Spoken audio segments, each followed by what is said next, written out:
Hai. Perkenalkan dulu ya, nama saya Rere. Nama kakak siapa? Nama saya Nabila, Kak. Nabila panggilannya ya? Iya. Udah siap buat wawancara singkatnya, Kak? Ya udah, Kak. Kita mulai ya, Kak.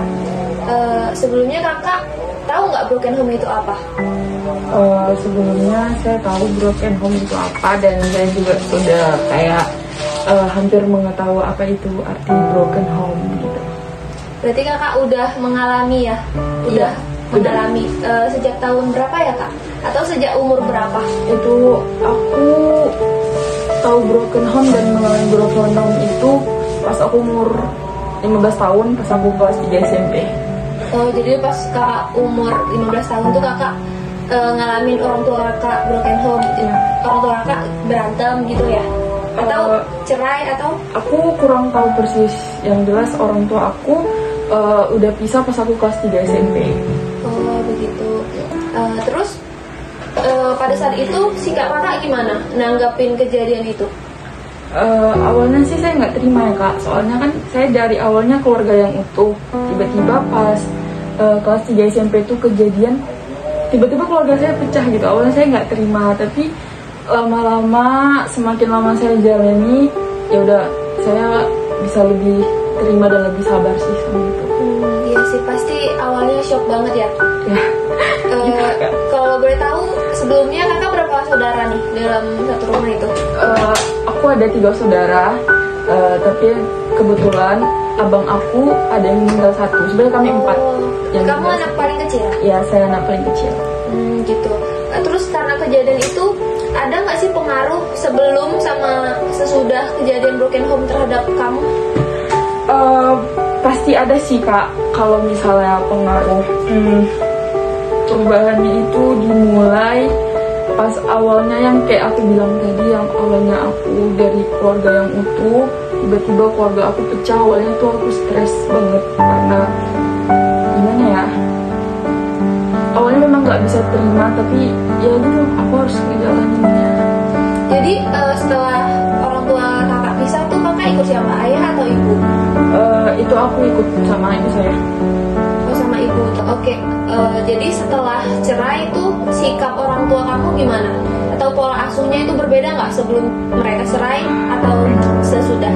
Kalau untuk pola asuhnya menurut saya masih sama, tetapi karena saya tinggal sama ibu saya, menurut saya ibu saya tuh lebih bisa menguatkan saya dan suruh saya untuk belajar lebih dewasa gitu, Mbak. Jadi kayak ya aku memang harus lebih terima ya. Soalnya kan sama ayah aku lebih jarang ketemu. Ya, lebih jarang ketemu. Tapi dia pernah ngasih kayak uang jajan tiap bulan atau gimana? Kalau untuk pendidikan saya, ayah saya bertanggung jawab. Kalau untuk misalnya beli barang-barang pribadi itu lebih ke ibu saya. Gitu. Jadi kita lanjut lagi ya, Mbak. Jadi apakah ayah dan ibu Anda masih terus mengawasi perkembangan kepribadian Anda atau tidak? Alhamdulillah, untuk kedua orang tua saya, mereka mengikuti perkembangan saya. Kadang-kadang mereka juga sering sih tanya tentang hubungan saya, tentang masalah percintaan atau memang tentang masalah pribadi. Kadang juga mereka bercerita kayak, kamu lagi ada masalah apa? Kalau misalnya ada apa-apa, nggak apa-apa, cerita aja, bisa dibantu, kayak gitu sih. Terus dampak dari orang tua broken home terhadap saudari itu apa? Dampaknya sih sangat besar, karena kan kedua orang tua saya pisah. Jadi aku tuh lebih hyperaktif untuk mencari perhatian di luar rumah gitu. Jadi kayak aku bakal, misalnya gini, dalam hubungan percintaan aku bakal sayang banget sama orang itu karena aku ngerasa orang itu sayang banget sama aku. Jadi aku tuh kayak ngemis gitu, ngemis perhatian dari orang luar. Karena kamu nggak nemukan dari dalam rumah. Iya, soalnya dari dalam rumah juga nggak ada cinta menurut saya.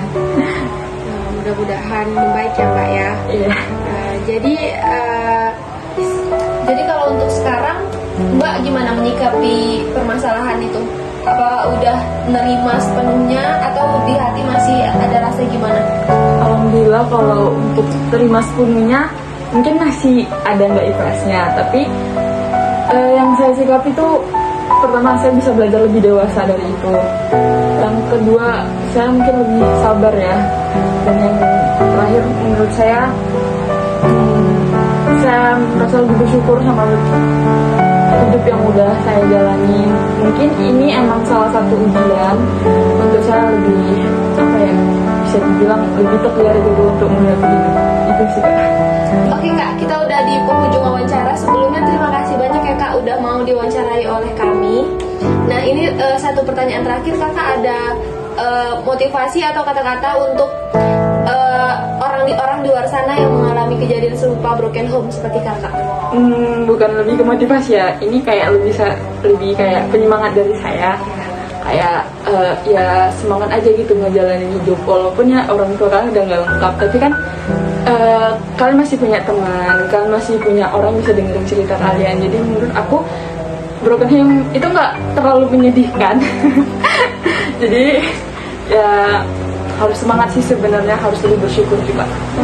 Oke Kak, terima kasih banyak ya Kak sebelumnya.